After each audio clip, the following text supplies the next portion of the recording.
সরকার যে শহীদদের প্রকৃত সংখ্যা নির্ণয় করতে ব্যর্থ হয়েছে, আহতদের প্রকৃত সংখ্যা নির্ণয় করতে ব্যর্থ হয়েছে, তার একটা ছাপ আমরা এই ঘোষণাপত্রের মধ্যে দেখতে পেলাম। গণঅভ্যুত্থানের 1 বছর পূর্তিতে বহুল আকাঙ্ক্ষিত জুলাই ঘোষণাপত্র পাঠ করা হয়েছে।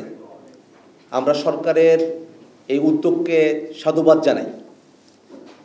একই সাথে জুলাই ঘোষণাপত্র তার ভিতরগত বিষয়গুলো নিয়ে আমরা দীর্ঘ সময় পর্যালোচনা করেছি এবং কিছু বিষয় তা যদি জুলাই ঘোষণাপত্রের মধ্যে উল্লেখ থাকতো তাহলে এই ঘোষণাপত্র আরও পরিপূর্ণ হতে বলে আমাদের মনে হয়।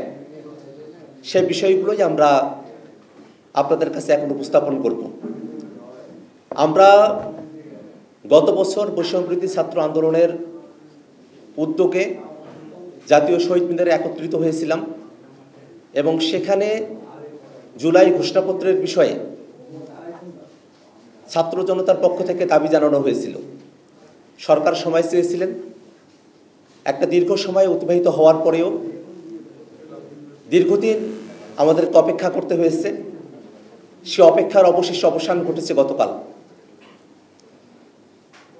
আমরা জুলাইয়ের যে ঘোষণাপত্র পেয়েছি তাতে জুলাইয়ের সকল শহীদদের জাতীয় বীর হিসেবে স্বীকৃতি প্রদান করা হয়েছে। জুলাইয়ের সকল আন্দোলনকারী, শহীদ পরিবার, আহত সকলকে আইনি সুরক্ষা দেওয়ার কথা প্রতিশ্রুতি ব্যক্ত করা হয়েছে। এই ঘোষণাপত্রের মধ্য দিয়ে রাজনৈতিক দলগুলোর তরফে আবারও প্রতিশ্রুতি ব্যক্ত করা হয়েছে যে বাংলাদেশ একটি বৈষম্যহীন, দুর্নীতিমুক্ত, ফেসিবাদ মুক্ত একটি রাষ্ট্র কাঠামো আমরা পাব। বাংলাদেশের শক্তিশালী থার্মিক স্টিল বার ফেমাস স্টিল লিমিটেড। এবং একই সাথে এই ঘোষণাপত্রের আরও পরিপূর্ণতার জন্য আমরা দীর্ঘ সময় ধরে সরকারের কাছে যে দাবিগুলো জানিয়ে এসেছিলাম তার কিছু বিষয় এখানে অনুপস্থিত থেকে গেছে। আমরা যদি একেবারে শুরুর সময়টাতে খেয়াল করি, উপনিবেশ বিরোধী লড়াইয়ের কথা বলা হয়েছে, কিন্তু এই ভূখণ্ডের মানুষের উপনিবেশ বিরোধী লড়াইয়ের অন্যতম রেফারেন্স পয়েন্ট 47কে এখানে উল্লেখ করা হয় নাই। আমরা মনে করি যে বাংলাদেশের এই ভূখণ্ডের এবং একটা সার্বভৌম রাষ্ট্র পাওয়ার পেছনে 47, 71 এবং আমাদের 24-এর যে আন্দোলন তার সকল কিছুর একটি সম্মিলন এই ঘোষণাপত্রকে আরও সমৃদ্ধ করতে পারত।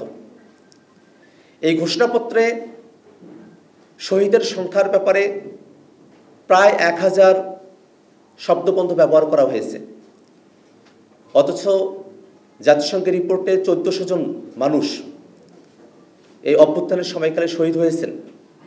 এই পরিসংখ্যান আমাদের সকলের জানা।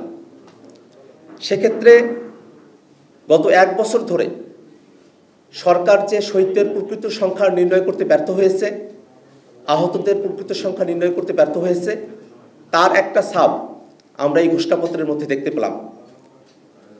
এই ঘোষণাপত্রে গত 16 বছর ধরে বাংলাদেশের মানুষেরা যে আন্দোলন সংগ্রামগুলোতে অবতীর্ণ হয়েছেন, বিশেষত আমাদের 16 বছরের এই জার্নিতে রাষ্ট্রীয় গুরুত্বপূর্ণ যে বিষয়গুলো জাতির কাছে আমাদের কাছে মনে হয়েছে তার অনেকগুলো বিষয় এখানে অনুপস্থিত থেকে গেছে। পিলখানা হত্যাকাণ্ড, শাপলা গণহত্যা, জুডিশিয়াল কিলিং, ভ্যাট বিরোধী আন্দোলন, 2018 সালের কোটা সংস্কার আন্দোলন এবং নিরাপদ সড়ক আন্দোলন, আবরার ফাহাদের হত্যার বিরুদ্ধে আগ্রাসন বিরোধী আন্দোলন, মোদি বিরোধী আন্দোলনের কথা